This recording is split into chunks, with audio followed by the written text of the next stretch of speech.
చిన్నప్పుడు చేయి పట్టుకుని నేనున్నానని ధైర్యం ఇచ్చారు. ఇప్పుడు అదే కూతురు కష్టమని వస్తే అవమానంగా చూస్తున్నారు.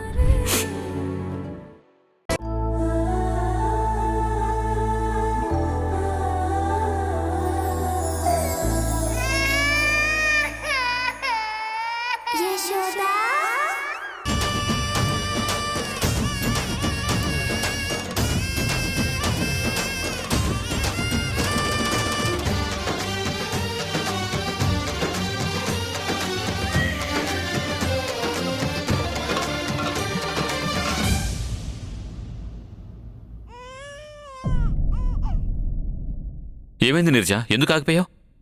యశోద ఇక్కడే ఉందండి.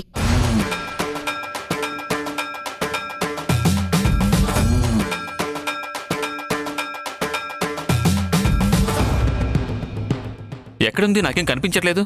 మనకి కనిపించకపోయినా పాపకు అర్థమవుతుందండి వాళ్ళమ్మ ఇక్కడే ఉందని.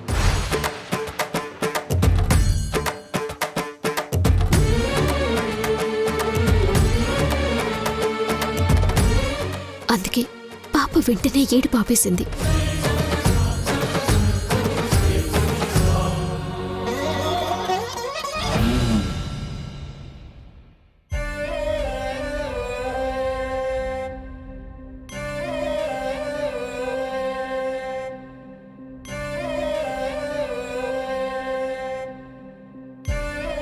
నువ్వు చెప్పింది నిజమే నీరజ. అదిగో యశోద వస్తుంది. వేల అక్షరాలు కోటి పుస్తకాలు చెప్పలేని ప్రేమ అమ్మే కదా. సొంతం పంతం లేని బంధం, స్వార్థం లేని రూపం అమ్మే కదా.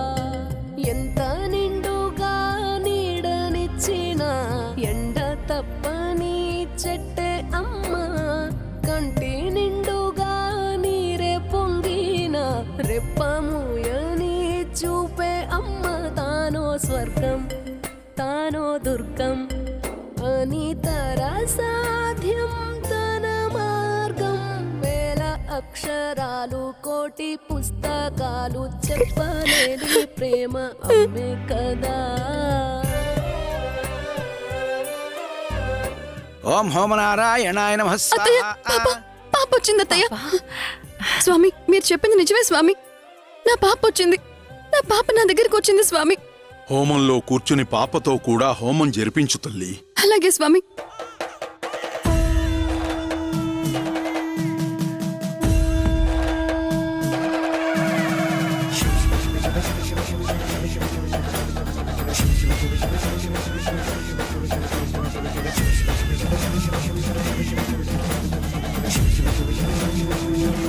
నీరజ, యశోద పాపని అడగకుండానే నువ్వెందుకిచ్చావు?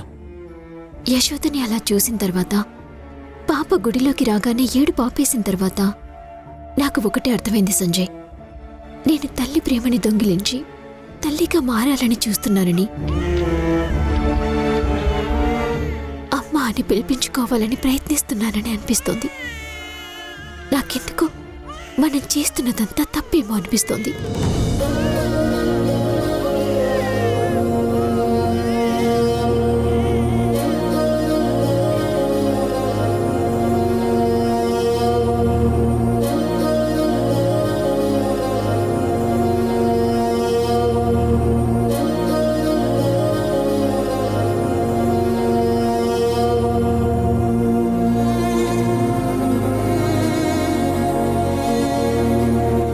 అమ్మా యశోద, పూర్ణాహుతిని అగ్నిహోత్రుడికి సమర్పించమ్మా.